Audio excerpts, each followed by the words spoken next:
Hey, and welcome back to the best thing we watched. We've got Chris from Movies and Munchies, myself, Ruben from the Ruby Tuesday, and today we've got a really interesting show. I think we've had an interesting week of stuff, right, Chris? Yeah, it has been. It's been a little weird. Stuff, But yeah, stuff I was thinking that was going to be good hasn't been so good. Stuff I wasn't going to think it wasn't so good was yeah, okay. It's really been a exactly. mixed bag. Oh wait, sorry, I'm getting. Oh, there's a really weird noise in my house. Give me 1 second. Okay. Well, I'll just entertain everybody as Ruben goes Okay. along there and figures that out there.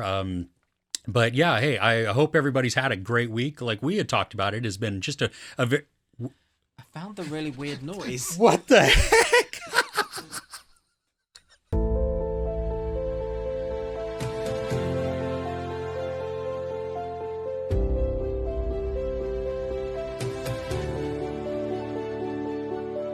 Okay, so if you didn't notice, we're actually both in the same room.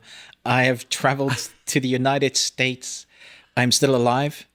So No congrat- gunfights. congratulate me. They let me in, which was interesting when I was at security and they were like asking me, "What are you doing here?" And I'm like, how long have you known Chris?" And I'm like about 2.5 years. And like, and you got enough money to bring into the country? I'm like, yeah, like from your YouTube money? Yeah. How much money do you make on YouTube? And I told them, and they were like, "Are you sure you got enough money?" So anyway, 11 hours of flight from the UK to the US, and this must be weird for you. It was weird for a minute, but I think we're over it, and now we're just Yeah, having fun. absolutely. Yeah. So as a treat, for the next 2 weeks, you will see us together, probably doing a number of reviews together Yeah. as well. The best thing we watched this week is going to be an interesting one. Yes. I think if you're in this particular week, sorry, I'm spitting into the mic. I think if you're looking particularly this week into some of those that you thought we maybe were going to cover, a lot of those A-list films is not on my best thing. Yeah. Just haven't made it. So if you want reviews for those, go and check out our channels. We have done them, but they haven't ended up on the best thing No. we watched. No. Mm-mm. However, welcome to the best thing you watched. If this is your first time, thank you. This might be a bit of a weird format. Check out the other ones that we've done for over a year and a half. You'll see the regular format. We're going to be doing our news as well, audio exclusive. But so if you want to hear the full extended, wherever you listen to audio podcasts, it's going to be on there. As well as probably we'll do some Patreons together, I imagine, because, well, while we're here, why not? Yeah. But we always start with a movie quote.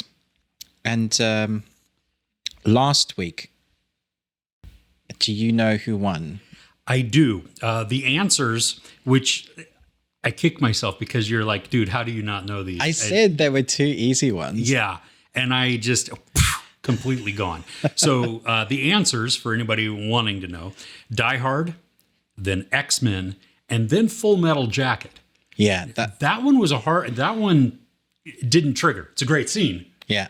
But so Nostromo was the one that won, but he kind of won with an either or. So his last answer for Full Metal Jacket, he got Full Metal Jacket, but he was like, it's either this movie or Full Metal Jacket. So fine, that still counts. The only one to get all three, so congratulations. Well done. Okay. Are you going to stump us? No, Okay. because I didn't bring my cards with me. So I've found some ones that what I've done this week is I'm going to give you three from this year's movies. Oh, So you're in with the best week so far. As Ruben's going to let up on the hardness. you say that And now. it's only easy because they're films that came out this year. So So I'm going to feel extra bad when I don't get it right. 100%. Okay, fair enough. Cool. Okay. All right, here we go. No, not doing that one. Moving on. Already a veto there. Okay.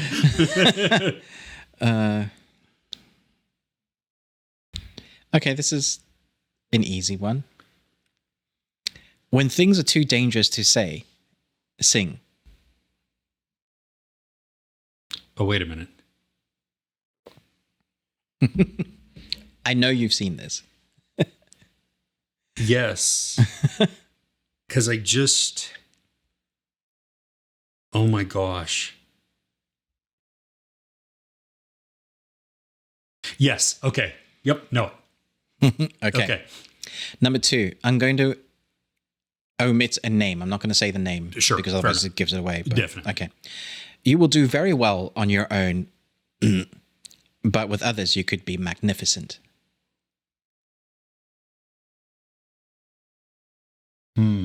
No. Yeah, that one.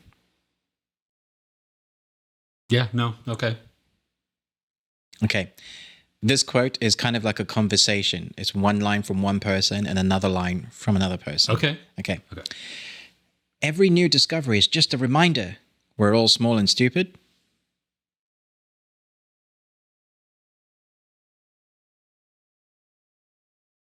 See, that one sounds familiar too. Yeah. Yeah. All right. See, I feel extra bad now because especially when they're familiar. Yeah. And I'm still not getting it. Oh my gosh. I love being on this side of the quotes because I don't have to answer. Yeah, I bet. Yeah, exactly. You have the easier part there. I definitely do. Yeah. Oh, well, hey, let us know in the comments. You get the shout out. If you know what it is, all 3 of them, just give us the movie title answers. Yeah, I know one of them. That's it. So, okay, but I have a question now. Okay. If I may. Do you think Stonehenge was man-made? And if not, who did it? Stonehenge. Stonehenge, yeah.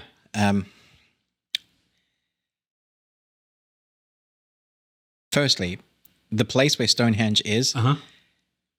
I hate it Oh, why? because there's a road that is always busy because people don't want to pay the amount that you have to go through the gates, but it's visible from this main road. Oh, so everybody Everybody slows down or slows stops. down. So you got like an hour just in this one little bit. Every day, almost all day, is just hours and hours of people. Like, secondly, it's a bunch of stones in a circle. Sure. Like, come on, man. But also, who put them there? They've been there so long, and there's an amount around the UK that are very similar, and that its heritage and origins have been in movies and TV series like for years, a long time ago. And there's like the Celtics, there's like soothsayers and druids. It comes from that origins, but then we've also seen it in Doctor Who as like a temporal portal. We've seen other movies and shows, and I don't know that I buy any stock that it actually has any, like, in reality, like if Ruben is talking logic, no, it's a bunch of stones. Sure. But I really want it to be that time traveling one from Outlander? Outlander. Yeah, that would be amazing. And also, I don't want to experience that. That's the worst way to time travel. You get stuck and you can't go back. It's not Back to the Future, is it? No. Yeah. What do you think? I do think it's man-made, but I'm still like completely amazed. You know, I've never gotten to see it yet. So when I go over to the UK, we are going there because I do need to see that. But Okay. That's really near us. is it really? Yeah. That's awesome. Well, I think it's more of that. I don't know, timekeeping, something like that. Probably something really boring. Yeah. But I love the lore that has been built up around it. Yeah. That is not boring. Okay. Yeah. Well, let us know in the comments below, what do you think about man-made stuff? That's a very good question, actually, that opens up. How did we make some of the stuff we did so many thousands of years? Pyramids, the Aztec temples. None of that sense makes logic as to how they actually accomplished that. The only logical answer is the most outlandish one, and that's aliens. Yeah. Yeah. Yeah. Well, have you seen? There was a documentary a bunch of years ago, and it was on Egypt. And when I was on this like Egypt binge of watching all kinds of stuff, and they tried in modern day trying to make some of the obelisks. Yeah. And they couldn't do it. They couldn't do it. Yeah. They couldn't lift it. They couldn't get it to stand up. Yeah. And with all of our technology, so how do you? It blows my mind. This actually leads into a really nice segue. There's a guy, a director, that reached out to me this week just as I was leaving to start traveling. So I was frantically typing just down to Heathrow, going, "This is the worst time to ask me." Anyway, this guy named Darcy Weir, he is I would say he's a renowned guy that is a conspiracy theorist when it comes to UFOs and NASA's cover-up with it. And he's done a number of documentaries, that stuff. So he asked us if we could review it. And I don't normally do, because he's going to like give us some money towards it. I don't normally do paid reviews, because then how is your review? There's no objectivity. Yeah. So I said that he could donate, like support us for this, but I'm going to objectively review it and be absolutely truthful about it. Honest. And so firstly, let me say it's an interesting topic. It's called Secret Space UFOs, NASA's First Missions. And what it is, it takes, I guess, footage that we've had from NASA, you know, like documentary style stuff, with a number of interviews from people that would be classed as experts in their field. Okay. And then he spliced it together to form a narrative of what he thinks actually happened. So the director actually appears in it as well. Okay. Part of the stuff that I found really interesting is he goes into, so instead of just doing a bunch of UFO stuff, he goes into how space missions work. So they talk about that there's this X-15 jet, like supersonic jet. It could go at like ridiculous Mach speed. You know, like watching Top Gun Maverick, like how fast that goes, Mach 10 or something. It goes something like that speed.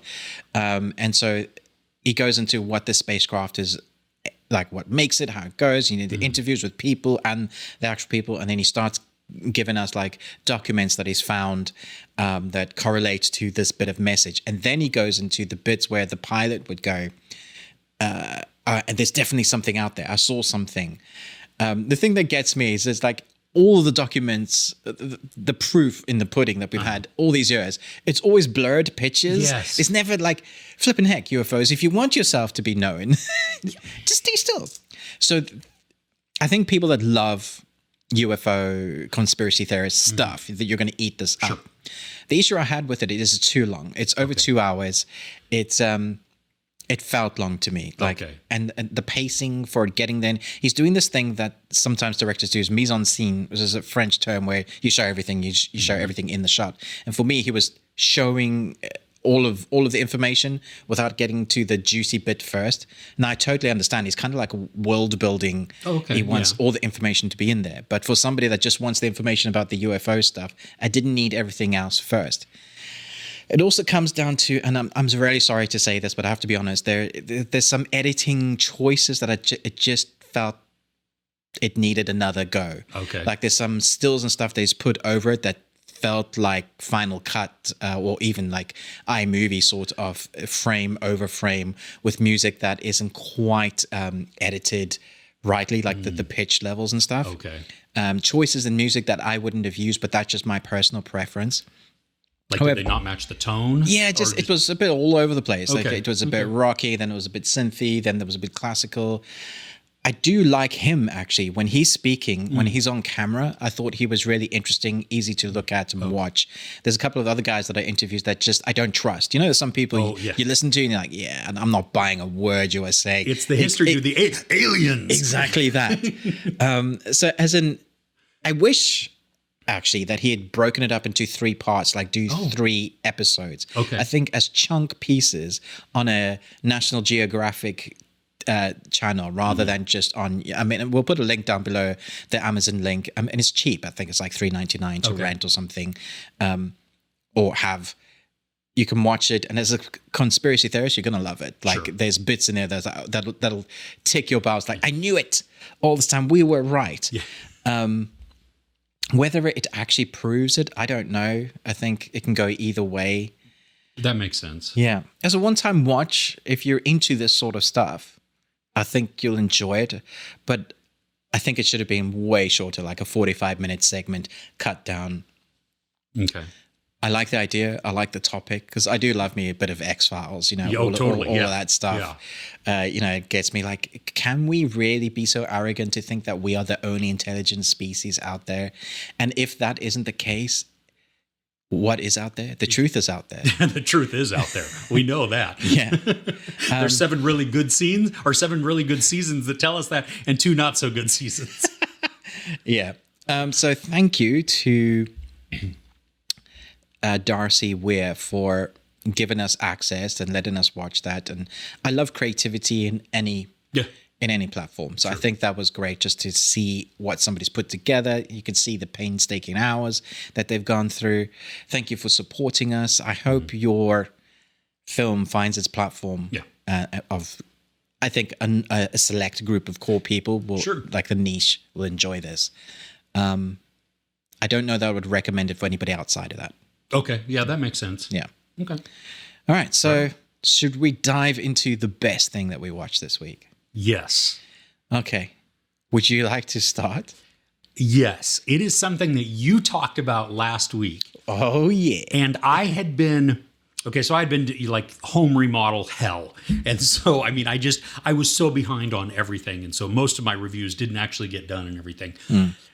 There was a limited series that came out on Amazon Prime. And it stars Peter Capaldi. It's called The Devil's Hour. Now you're telling me like, okay, this is mind bending. It's kind of like, what? Dude, holy crap.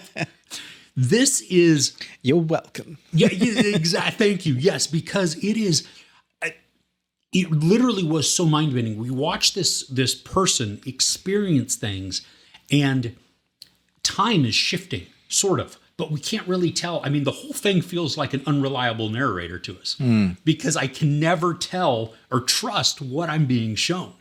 Yeah. And then we hear little bits here and there of Peter Capaldi in the first couple episodes, but then he becomes very more prominent in the storytelling in the last half. Yeah, he does. It's almost two stories, that first three and that second three. Yeah. And we were sucked in. And it was like almost like, okay, stop the renovations. We got to watch more. I'm like, no. I have to get this stuff done. But, so it was a lot of late nights watching and everything. But when we get to that finale, like my mind is breaking. Yep. You were telling me that you and your wife were having a really good, in-depth, long conversation about it. Like, what do you think about this? Yep. How's this? And that's exactly what this was. It causes that discussion of, well, I think I know what's going on. But what about this? Oh, well, that kind of contradicts what I thought here. And the depth within there, I mean, the acting was great. The editing was so good because as we get more and more in it, it switches timelines and viewpoints, I guess, maybe. Or I don't know if I want to call it realities, but maybe reality, perception. Maybe, I don't know. Maybe we can talk spoilers. Because we can talk about the ending in a bit. Maybe that's better. Yeah. Okay. So we'll do a spoiler warning right now in the time code. Well, you've already seen it, but yes. Well, so towards the end, once we realize that first off, the sun he's not supposed to exist. He's an anomaly. Yes. Which allows him to pass through the lives. Because what we were watching is Peter Capaldi explaining that he has lived so many lives. And before he even gets to affect anything, he's basically gone through the Groundhog Day. Someone in my comments said, oh, you didn't get this was a Groundhog Day thing? And I was like, no, I really didn't. No, I didn't at first either. No, it was well towards the end of the show. That's when it began to really start to click of like, oh, now I thought maybe alternate timelines. And they talk about that a little bit. Didn't they say where that it branches off, like it still continues on that way, but because you've changed something here, you do this one, and so he has to remember everything. Yeah, I don't know. Well, it's an alternate timeline because an alternate world. So I think it's that worlds upon worlds upon worlds. It's the same kind of family, and he's able to influence that or go into them. I thought he was like reincarnation almost, except not reincarnation because it's like it's rebooting. Every time he changes something, there's a new branch of reality.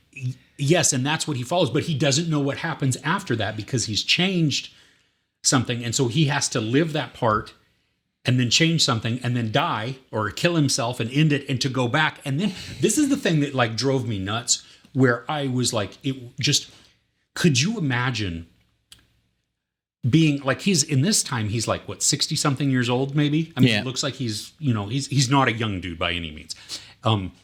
So he has lived this life time after time after time after time. So it's not even like immortality like vampire. It's I've lived to X number of years, I've died, and then I've started over as a kid again. Yeah, you see, it's not like, my gosh, it's the worst superpower ever. Right? Because you get to experience all those hurts and pains, especially if you want to keep things as the same. Like you want to fix... Will they pick that up? I don't know. We have a helicopter going. Airwolf. Sorry. Okay, so good. Will they even... What am I saying?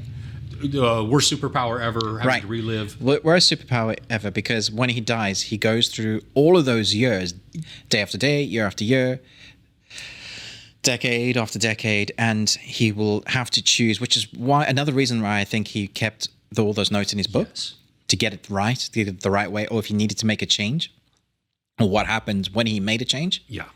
And so he came to the conclusion that the boy, when he saved the mother from shooting herself in the face, this new reality, she then, the daughter then married the wrong person who had this kid.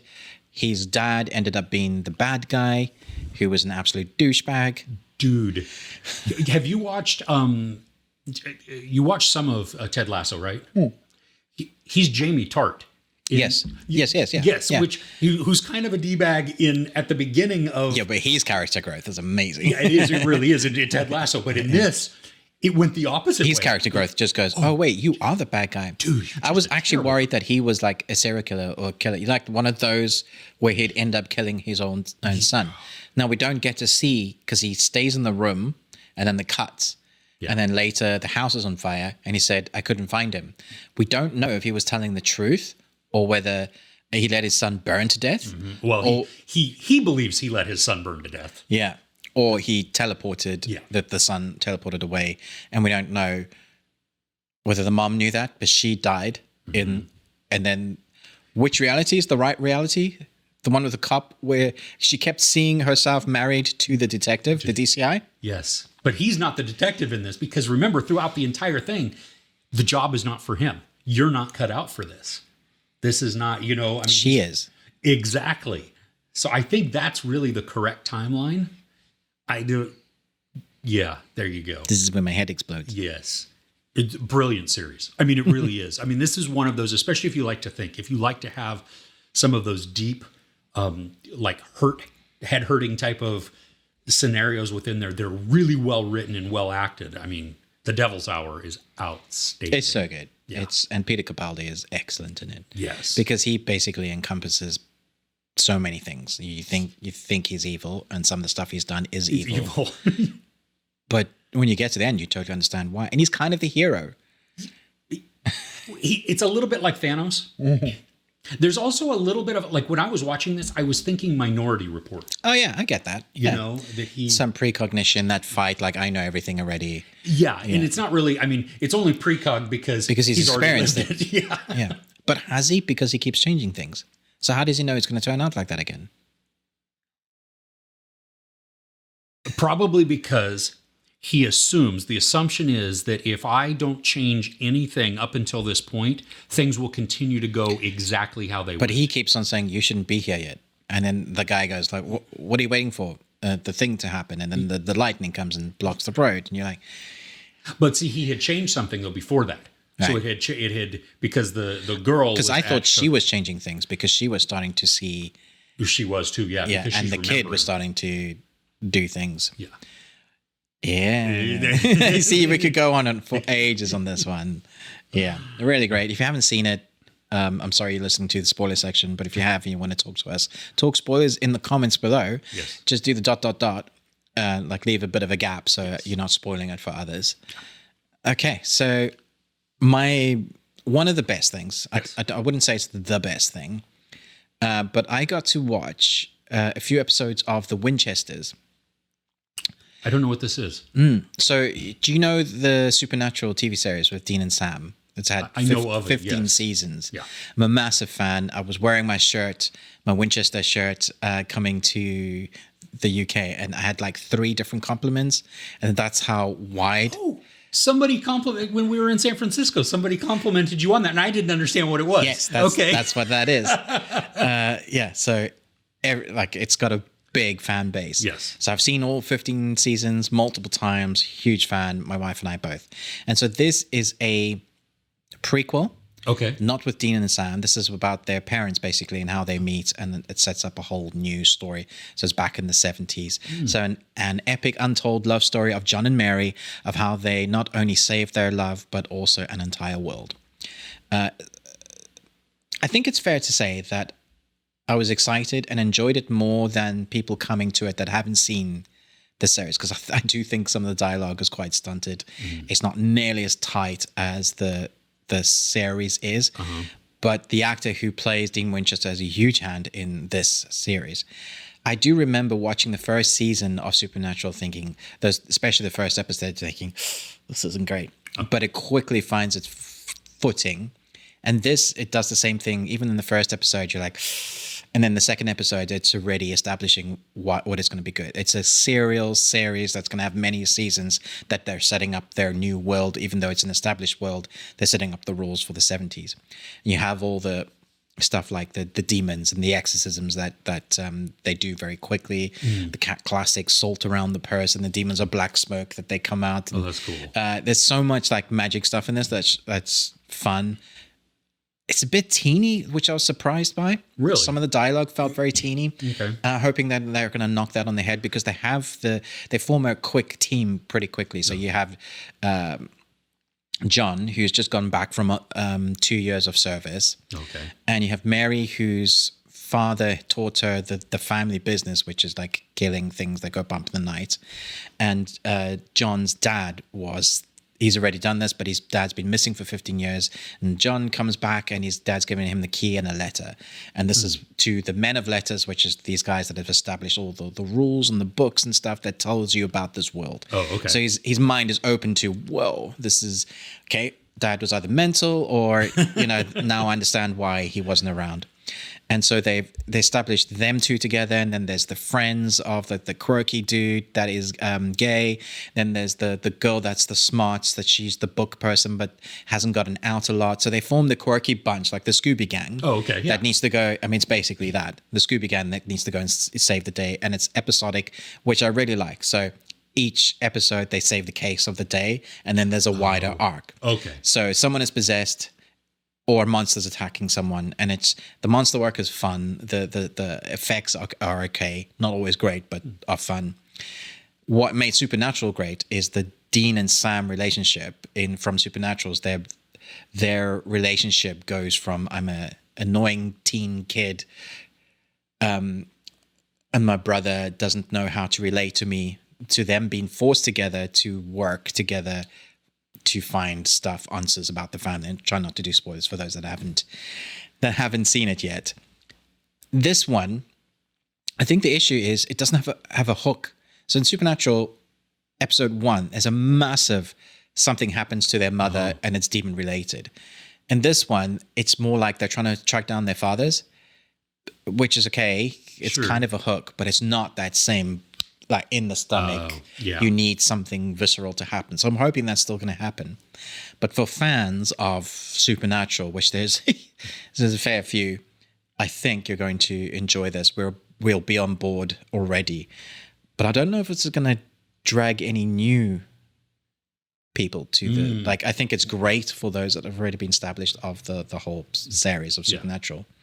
But the new stuff, like new people coming in, I don't know if I can like say, yeah, you're going to love this.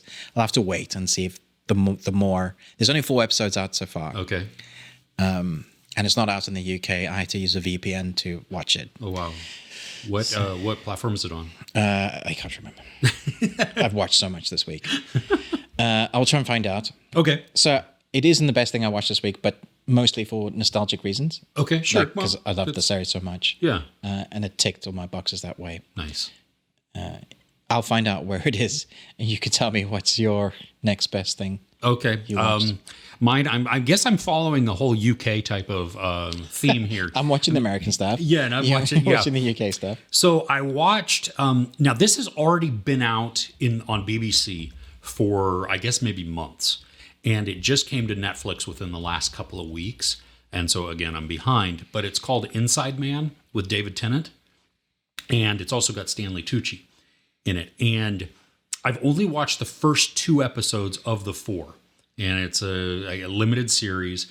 Stanley Tucci is a convicted murderer in prison on death row. David Tennant is a vicar in the UK. And their stories begin to slightly intertwine. And I'm not going to do spoilers because, first off, I have no idea how the series is going to end. So I don't even know if it's all awesome, but it is a very weird mix. So when we're watching David Tennant, those portions are very serious. It's dire, dark, just oppressive in certain things, very emotional. When we watch Stanley Tucci's portion. Yeah. See, I was mixing that word together. There is a lot of comedy in it, and like it's situational, it's humorous, it's snarky, it's sarcastic. It's not just like slapstick type of stuff or anything like that. That really wouldn't work, would it? No, it's all dialogue driven, and it's witty, so it is very funny. But Tennant is funny though, like. Yes, that's what confuses me. It's like because Tennant's the perfect for the dry humor. Yes, but Tucci. So he's good in this. He's very good in it, but it's not just him. There is a fellow death row inmate who sits in to these sessions with him, and that's where a lot of the comedy comes. Okay, this dude he's very matter of fact. It's almost like he can't lie, but he will correct you if you get something wrong about his murders. Oh, that's weird. But he's not like ashamed of it. Oh, he's proud of it? Well, yes, but also don't get it wrong.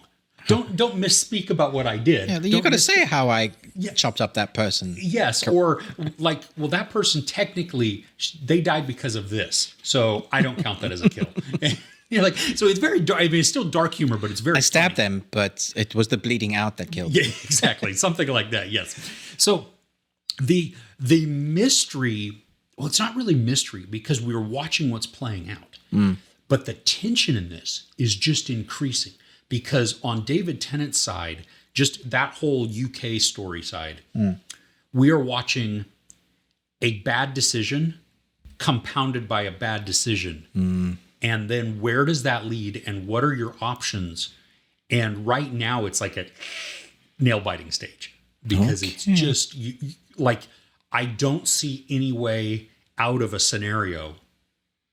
But then now it's beginning to tie in from Tucci, who is incarcerated in the United States, and there is a tie between them. Which Interesting. It's a nice short series as well. It's only 4 episodes. 4 episodes are each an hour. Classic Great British Television is like 4 to 6 episodes. They're stretching out to the 8, which I think they're trying to copy like the American bit. And I'm like, don't do that. Stick to your short. I have heard varying things about this. Like the first 2 are great and the second 2 are not great, and it just loses play. You'll have to come back maybe next week when you've seen the last 2. Yeah, and like I take my words back. This is not the best. Well, the first 2 episodes have been on the best 2. things. But I'm clearly in the very middle of the story, so there is no resolution going on. No. David Tennant, we're going to see him in Doctor Who again. Yes, I'm very excited about that. I am too. I think that's awesome. Yeah, CW. I should have guessed that because Supernatural the 15th they were all on the CW. Okay, so it's just that E4 in the UK got all of the Supernatural series. So I'm hoping for the UK people that'll be the case again. Okay, which is great. Okay, next on the list. So I should say that there were a number of big titles this week. Ranging from Enola Holmes 2, which didn't make the cut, Causeway, which didn't make the cut for me, and I know people are like raving about these films. Weird Al Yankovic, also didn't make the cut. It doesn't mean that there aren't great moments in it and the actors aren't doing the thing, but as a whole, just wasn't feeling it. The one that did make the cut, which is not a movie, it's a documentary series. It's called Killer Sally. No. One of the reasons, which is a weird thing because before it even is good, it already ticked a number of boxes because it's 3 episodes. Okay. So Netflix haven't done that. Here's 6 to 8 episode documentary series which we're gonna drag this out to hell. I don't know why I said hell. Drag it to hell and beat it and burn it. The 3 episodes, it's literally like beginning, middle, and end. It feels so well structured. The beginning tells us about Sally and her husband-to-be. They are bodybuilders. They're both Marines. She meets this American-African dude who's like super buff and is a bodybuilder. He has muscles on his muscles, you know. Oh, wow, yeah. And she is winning competitions for the Marines in bodybuilding, and She's pretty buff too. yeah, she's pretty buff. But it's at a time when for women particularly, it's not a thing that's done. And then Arnold Schwarzenegger brought his Pumping Iron documentary out, and that just put it into the stratosphere. Like that was a big news, competitions, and it concentrates a little bit on that. And then it's their relationship at the beginning. And then it's the thing that goes wrong in the middle. And then the ending is a really nice resolution because Killer Sally is basically about her killing the dude. Okay. And that's documentary. It's not spoiling. It's just it is what it is. That's what the documentary is about. It's about. Yeah. But it takes it from her perspective of coming out of jail after 25 years. So she spends 25 years in jail for killing him. And then it gets you to ask yourself the question, was that just? Did she deserve 25 years? Or should she have a much reduced sentence? And it gets you to ask the question is, if that was tried today, would she have gotten that? Now, I'm thinking she wouldn't have, because the abuse that he poured on her in the document, like he beat her from day one, in day one marriage. And she kept staying with him. And what's interesting is the cycle of abuse that this, so like from her daughter and her partner was there as well. It's so interesting to me how that follows cycles, because you hear that time and time again. It seems to, maybe it's compounded that you have a very low self-worth. And it kind of starts talking a little bit about that. Sorry, guys, dark subject matter this time. And so the way they showed that, it just went into the family. But you also don't know who to trust. So you never know whether you're trusting Sally or whether it was him. I think I do trust Sally. I do think that he was a proper abuser. He had anger issues, whether it was from his family or from the Marines. The control, the stories that she told were just too accurate, too nuanced, too detailed. The emotion was there. Now, it could totally all be fake. I don't think so. She came out of jail for 25 years having, I could sue. Like, the outcome I'll let you, because that's a bit spoilerish. I think that's the outcome is the last episode. I just think it was really well structured, was really entertaining, but dark. Yeah. And I think a lot of Netflix's documentary series, there's no normal middle ground for them. They're either hit or miss. Yeah. And I think this is one that hits. Okay. Yeah. Really interesting. Different. Very cool. Yeah. It's been on, like, when you go up to Netflix, like the splash page, sometimes and it's this really buff blonde chick on top of a tank. Yeah. And you're like, what the? I don't know what's going on. But okay. Cool. Yeah, they talk a little bit about what bodybuilding is actually, like what it means to people who do it. Oh, really? I thought that was interesting because for me, it's not a thing I would ever get into. I don't find that appealing. Yep. Like I like toned people, round people. Round is a shape. Yeah. Round is my shape. So it was really interesting seeing the perspective. Their perspective of how it's like art form, using a body as art. Oh, yeah, okay. Yeah, every muscle and sinew showing it out, that's great. Yeah. Nice. Really interesting, different. Very cool. Yeah. Cool. Well, the last thing on my list is, again, British, UK, actually not British, Irish, but it's already been out for you for several weeks. Yeah. It was coming out in like limited release here in the United States, and I think it's just now beginning to get maybe a wider release. And it's called The Banshees of Inisherin. And it stars Colin Farrell and Brendan Gleeson. And great cast. Dude, like I said in my review, it's feckin' hilarious.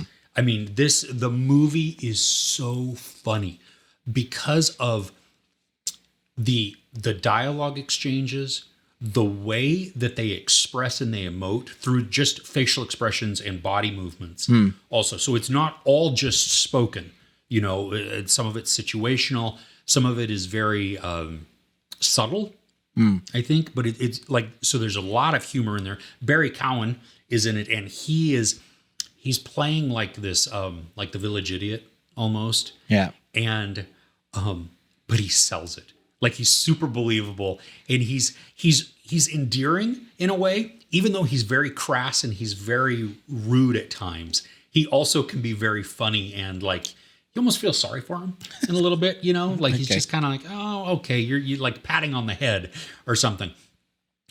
What I was not prepared for though is how dark it gets.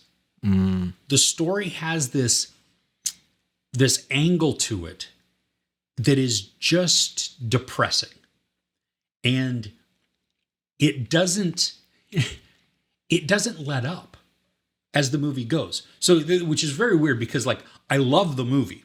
Yeah. I don't think I'll ever watch the movie again. I have loads of those. Like definitely worth a one-time watch, but because of the content within, and I need things that lift me up. Exactly. Yeah. So for a lot of this, while there is a dark tone that's going through it, because the premise of it is Brendan Gleeson and Colin Farrell they're best friends. And one day, Brendan Gleeson just decides he doesn't want to be friends or with Colin Farrell, or he doesn't like him anymore. Yeah. And he announces that. And so now it's the struggle of Colin Farrell trying to figure out what in the world is going on. This is like 1923. They're on this tiny little island that's off the coast, off the mainland of Ireland.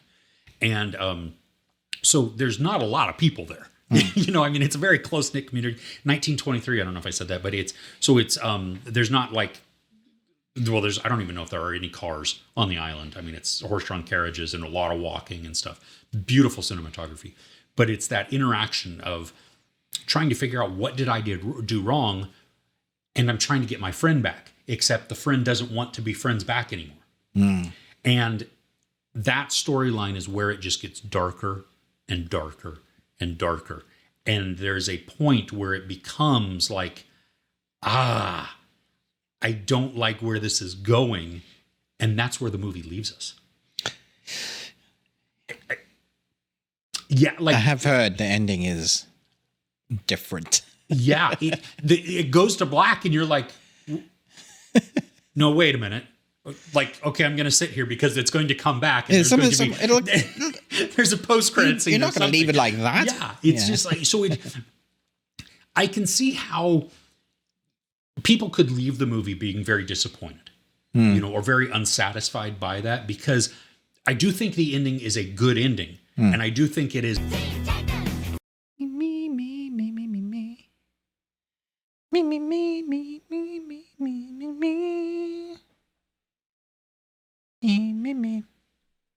Is it still recording? Yeah, it's now recording again. Yeah, so it stopped for a second there. Okay. So. Me, demonetized. me. Teen Titans. I haven't watched. I saw the movie. Teen Titans Go to the Movies? Yeah, that was fun. Yeah. So Titans is back for season 4. Are they no longer teenagers? No. I mean, they're now adult teenagers because they swear. Oh, okay. This is live action. Have you ever watched any of it? No, I haven't. Okay, so where Warner are like killing off all their series. Yeah. We have 2 that have stood the test of time series that are garnering a really deep community of people that are just championing. They're loving the characters and they've just gone from strength to strength. One of them is Titans. The other one is Doom Patrol. Oh, yeah. Okay, yeah. Doom Patrol is excellent. Largely Brendan Fraser. Yes. He's genius in it. And that's with the buttholes, right? Yes. Yeah. The werebutts. The werebutts. Best badass characters ever. I still haven't seen. I saw a trailer for, is it season 4? Yeah. And they showed a lot of that, and I'm like, what? They're I think they're one of the main bad guys for season 4. The Webbats, yes. Yes. Oh, goodness. Okay, so season 4 of Titans is back. Thankfully, Warner gave me the first 4, or HBO Max gave me the first 5. So it's half of the 4th season. So Okay. and it's in 2 halves this time. So we're only getting the second half like the beginning of next year. Oh. So there's a bit of a break. Okay. Not sure why. Released weekly. So I think they put the first 2 episodes out and then it's weekly. Weekly. Okay. Yeah. My goodness, like I'd forgotten how gory and intense this. Really? Yeah, man. Like especially as they've gone the supernatural route this time. So normally they're fighting some intense bad guys that have powers. Like because we're dealing with Titans, we've got various incarnations of Ruben. So we've had the Red Hood, we've had Nightwing. Nightwing is Dick Grayson. Dick Grayson is the leader of the Titans in this. We've had just a number of others. We've Starfire, her origin backstory, Raven, who has a very dark background story, and her story in this one is one of the main ones.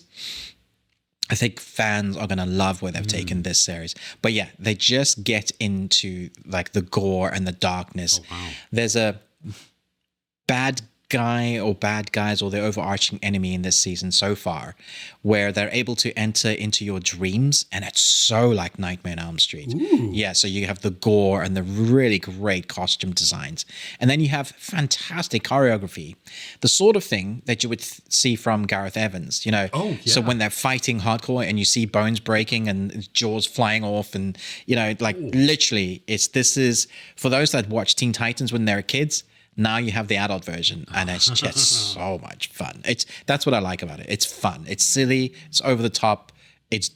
Silly in that this is so dark. This wouldn't really happen. Sure. Season 3, we dealt with Batman having killed the Joker. And so they go to Gotham to try and help Scarecrow's doing his stuff again. And there's a whole Robin story. And so now season 4, we're all in Metropolis. And one of the main Titans is Superboy. And there's this moment, just so you can understand the sort of stuff that they're doing, where they go to one of the labs. He was going to meet Superboy for the first time. He's really excited. He's half Superman's DNA and he's half Lex Luthor. So he's trying to get out of the shadow of being Superman's, but also the fact that Lex Luthor is like who he is as well, to his core. There's a bit of a storyline with Lex Luthor in this as well. Anyway, so he's in this lab, and someone gives him a pair of glasses, and he does this, and what's his name standing next to him, and you just see that the people stop in the room as he does that thing, and there's a slight Superman theme tune. Oh, that's cool. Yeah. I was like, oh, that's good. Nice. Little attention to detail. I was like, yes. And this is why we love the show, because they pay attention. So you have all your fights and your costume designs that are great and the characters. But when they add little nuances there, I'm like, yeah, come on. The geek in me is like rising up. Come on. Like I'm in the cinema and, Superman comes on the screen and I'm ruining it for everybody. That's no. Okay. So that was one. And the next thing, 2 things I want to talk about very quickly are things that I've seen before. No, one thing I've seen before, one thing you've seen before. I know we seem to be repeating some of the stuff because Release schedules sometimes have the been weird, release yeah. schedule. This one is a very long release schedule. You've seen it, I think, a couple of months ago. But I was on the plane when I was watching this. I think I had a screener or something. However, I was able to watch this. I'm on the plane. And I'm having various emotions on the plane. I'm doing like a little fist pump. Come on, yeah. And then some character dies on screen. I'm like, it's the Woman King. Oh. Now, after having watched this film, I can say it's shot up right to my number 1 movie of the year. Like, seriously, this film is good. And I don't care what people say. Well, how would you relate to this? You're not a woman, and you're not African, and this is all about the woman's cause. Shut up. This film is great as a execution, from choreography to costume design to story. I thought it was one story, and then there's a motherhood story that's like the core root And I just thought, dude, like, it got me emotionally. So I can imagine if you are a woman and of African and have experienced something like that in your heritage, because I was born in South Africa, I know a little bit about this. Dude, I was like full range of emotions, but also just as a cinematography, the spectacle of it is beautiful to watch. The score and the singing sometimes, like with the Yes. Oh my dancing, gosh, yes. shivers on the back of my neck. I was just like, dang. Yeah. Oh, I'm so glad you got to see this. Yeah. Do you remember it? Oh yeah. It was, I mean, it was powerful to watch. Like I remember it because we start with an action scene and then it pulls back and it gives us this really long context of what's going on with them, you know, and so it builds out the world and then it reintroduces some action to it. And by now we're invested in our characters. And it's like, oh, I don't want things to happen to people. And Yeah, no, exactly. Like there were moments like where there were characters that were my favorite. yes. And then I knew something was going to happen to them. Don't you dare. Don't you did it. I hate you. But also kill your darlings. Yeah, absolutely. And it rips your heart out and then feeds it to you sort of film. There are a number of actresses and I don't know how to rate them. Like as in intensely good. Yes. Like just put them on a pedestal and give them the awards sort of thing. Exactly. Yes. Yes. Here, best actress. Yes. All of you. Yes. I mean, because we have the king who's played by John Boyega. John Boyega, who's excellent, but 100% overshadowed by the phenomenal acting that we're He's getting. great, but we're going to put him over here because And some of the phenomenal acting comes in really quick little bite-sized moments where they just allow you. The dialogue is not quick, but they're not saying a lot. There's just emotion.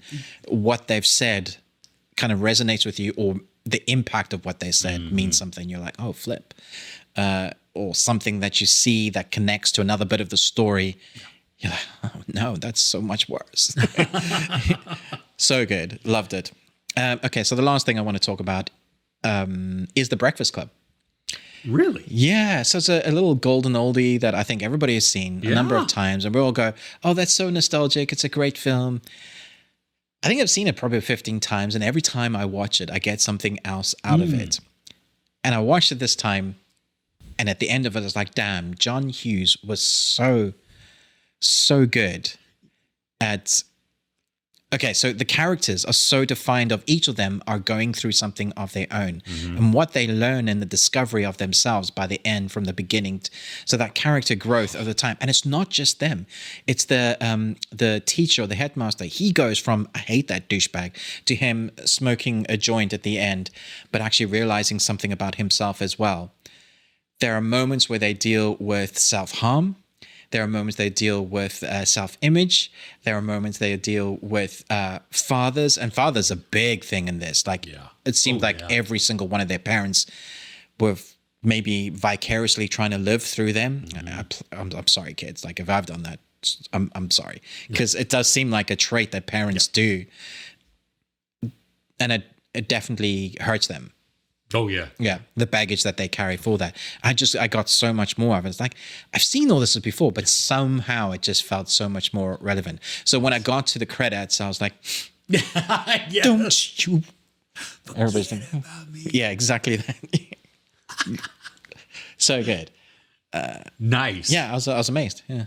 Yeah, no, that's one of the quintessential Gen X movies also. Yeah. You know, just it sure. captures so much within there. And I'm wary sometimes of people like, yeah, that's just nostalgic. And it's like, I wonder if it is just nostalgia. Like, but it wasn't. I was like, this is 100% good. yeah, this is one of those that still is clever. holds up. Yeah. And yeah, really great dialogue. And some of it doesn't make sense. Like when they're doing the montage, they're all getting high on the joint, and like Emilio Estevez, he's doing the dancing, right? He's going mental, and then he goes back into with the hot box that he's created, and the door just goes and shatters. I'm like, when did that happen? I don't know. Yeah, There are moments that, but it's great. How did they even do that dance move when they're standing on the banister, but their knees are like under each other? They're so close. So they're doing the backwards and forwards. I was like, I wonder how many times that took to get that Before right. they fell, some of them falling off. Someone hurt themselves in that scene. The things you don't see are like giant mats underneath. What's interesting is that there is one storyline that I didn't agree with, and I think this is because it's aged. So the young girl who doesn't speak a lot, who's Ali Sheedy's character. Yeah, she lies and she collects, she steals. Yeah, I love that. I thought she was great. And she's doing this amazing drawing, and then she does, like, for Snow, she does dandruff. Hilarious moment. But there's this transformation that she does to make her look pretty, and that's never sat right for me because I always thought her character was interesting then. You're saying now you are pretty because I've put makeup and made you look a certain way.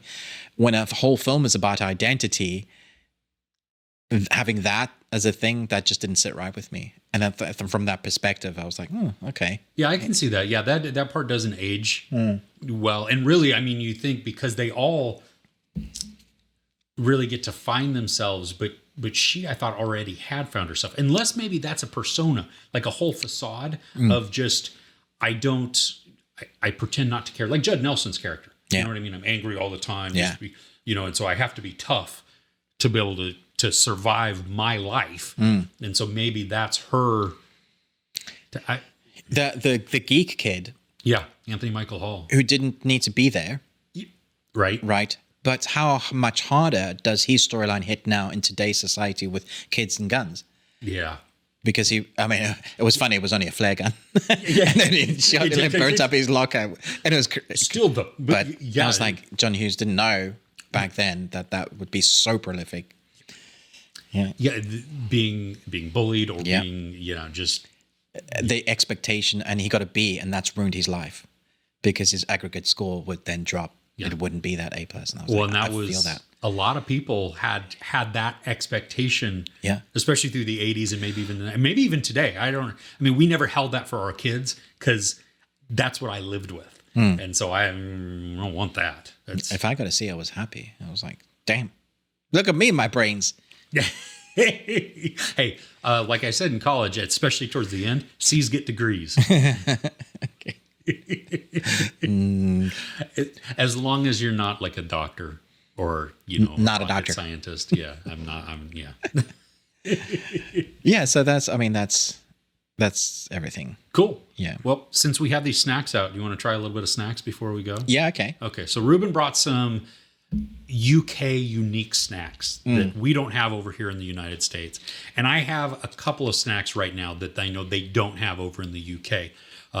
Maybe we'll do some more later on. Okay, so this one's interesting. It's called a Yorkie Original. Well, why this is good is that a few years ago, it had, probably 6-7 years ago, it had a different branding. Oh. And basically it says Yorkie, not for girls. So they were going the men route, that there's a chocolate for a dude. And there's a whole cornucopia of adverts that like are various like, don't do that. This is for the guys. Now you can see it's not on their packaging. Yeah. But I still say to my wife whenever you get one and say, no, you can't have this. It's not for girls. But this is quintessential British. I'll let you open it and see what you think. It's not for everybody. It's interesting. It's from Nestle, which is a company that we have here. Yeah, and it's part of the Cocoa Plan. Which so you have Cadbury's here as well. Yes, we do have that. Yeah, that's like diabetes in a chocolate shell. The Cadbury eggs? Oh no, just Cadbury's as the company of chocolate. Oh, yes, we do. But have you had a Cadbury egg? Oh, okay. Diabetes in the chocolate? You know what I'm talking about? Diabetes. I know what diabetes is. Well, no, not diabetes. No. Diabetes. The Cadbury cream eggs. Yeah, they're really sweet. Oh, I see what you mean. It's got the yellow yolk, and they're so sweet. Like the sweetness levels up there. Yeah, I don't know my kids love them. Eats like more than a bite of it. No, I can't. I can't either. Yeah, I don't like it. So let's see here. Oh, it's nice. Okay, let's see here. Okay, I don't know if you can. Probably can't see that very well, but it's in little squares there. Yeah, it's it'll be interesting. You have to share that with your family, see what they think.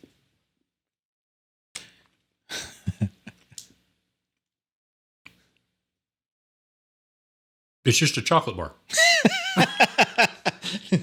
What's so good about you, chocolate? I was expecting something like to break out of the little square or something like that. No. No, it's good. It's just chocolate. The texture? It is very, it's like a Hershey's bar. For anybody in the U.S., it's like a Hershey's bar, except it's more definitely in the Nestle family. So if you had like a Nestle Crunch, the chocolate is a little lighter than the Hershey's is. crunchy. They have they have Rice Krispies, which I don't know. Oh, right. Do you have Rice Krispies? Yes. Snap, Crackle, Pop? Yeah, I know we have Rice Krispies as in the cereal. Yeah, okay, yeah, it has those in there. So a Nestle Crunch bar is a chocolate bar with those in. I don't know how riveting this is, but that's got to be good audio there. Okay. So I'll let you try. This is a red vine. Now, this is just red licorice. Right. So it's licorice. It's not black licorice. Not like an anise. It's counted as licorice. It's a red licorice. Okay. So we have black licorice and we have red licorice. I don't think that's a thing, Chris. Well, I know. I love black licorice. I like black licorice. Do you really? Not many people like it. Yeah, my wife doesn't like licorice. I think people are missing out. So in the U.S., there's another type of, these are red vines. Now, in the U.S., there is a type of, another type called a Twizzler. And typically, you're either one or the other. You're either a red vines person or a Twizzler person. We are a red vines house. I don't understand this taste. It tastes like a wants to be bubblegum. It's red licorice. That's what it tastes like. Red vine. I don't think. No. I don't think. It's kind of cherry-ish, maybe slightly cherry, maybe slightly medicine also. Yeah? That's what it is. Okay. A bit plastic. Sure. What's great is, even as an adult I do this, but I know kids do it. You bite off both ends because it's hollow in the middle, and then you put it in your soda and you use it as a straw. So you or as a joint, either way. Okay. Cool. Moving on. Have you ever had a whisper? I don't know. What is that? Okay. I'm guessing you've had dairy milk. No. No. Okay. He's got like this cornucopia of so in the UK, you guys will know this. Cadbury's Hero boxes. There's a selection, which is why I brought this. I was having this in-depth conversation with the guy at the co-op store. I was like, what is quintessential British chocolate? And we eventually settled on just get this box. So this is called a Dinky Decker. Because I think it's normally double decker. So that's why it's called Dinky. So it's because it's a miniature one. Yeah. That's funny. Okay. Oh, the Twizzler is stuck in my tooth. It's not a Twizzler. It's a red vine. Oh, red vine. Disgusting. Sorry. Yes. No. Yeah, I'll try and get you some Twizzlers so you can try that too to decide what you like. Probably like that. But if you like them, you're going to have to take them with you because you don't like them. No. Let's see. Oh, that's good. Is that caramel? Oh, okay. And there's something. I should have bit it in half so I could actually look at it. It tastes like a wafer. There's more. Like those cheap little, for anybody in the U.S., the cheap little wafer cookies that it looks like a waffle pattern on the top, and then it's filled with a little bit of cream and then another, and they look like styrofoam. And they probably are styrofoam. That's what it tastes like, but it's surrounded in caramel and chocolate. Yeah. Okay. I love that. That is really good. Yeah. Great. So next week we can try more. Oh, okay. Do you not want to try my? Oh no, I do. Okay. Yeah. But I'm trying to save some for next week. Okay. But yeah, give me sweets. So candy corn. Now there is a big discrepancy. I don't even like the idea of that corn and candy. Or it doesn't taste like corn at all. Okay. Cool. Yeah. No. So most people at least claim they don't like it. I have bought 4-pound bags of this before. Oh my gosh. And okay. Have you got a problem? Of candy corn. Okay. It's so good. Do you need an intervention? No, I do not. And I should have tried to open this bag. Sorry for the terrible audio. Yeah, this is riveting. Candy corn bags, you can't get into them. That's how they sell.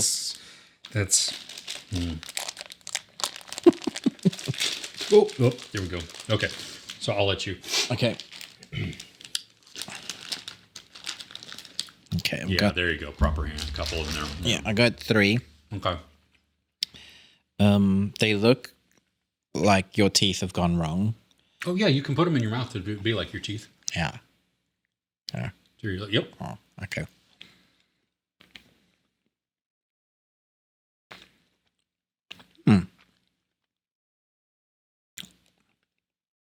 I know this. Really? It just tastes like something I've had before.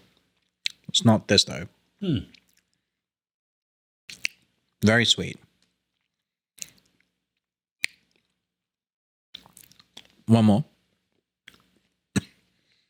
Don't breathe it in.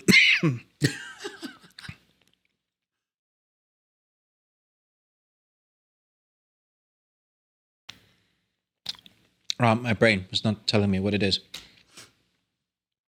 Do you like it? I think I do, yeah. Yeah? I don't think I could have many. It's so sweet. Okay. I'd need to be drinking like coffee with it. Oh. I have made deep fried candy corn. Why? Oh. Don't knock it before you tried it. I mean, it is. I am knocking it. It is like, it's like you take some cake batter and you pour these like into it and then scoop it out and then toss it in oil. How did you even come up with that? I saw it online. And then once it's like this dough ball that is deep fried, and then you pull it out and you sprinkle it with powdered sugar, and the candy corn kind of melts within it. Oh my gosh, it's so good. I'll have to make you some. Ruben might die while he's here in the United States because we don't eat anything that's healthy. You said diabetes earlier, right? Yeah. Yeah, exactly. Well, yeah. Okay. Yeah. It's fine. Yeah, you don't sound too terribly sold on it. Kind of okay, yeah. It does kind of disintegrate and melt in your mouth, Yes. sort of thing. Yes, but My pure brain sugar. is telling me I've had this before, but I don't know what it is. Yeah. It's pure sugar. Okay. So, all right. Well, what's your favorite snack? Do you like snacks? Have you had like candy corn? Where do you stand on candy corn? If you've been in the UK, let me know in the comments what your favorite candy or chocolate is. Yeah.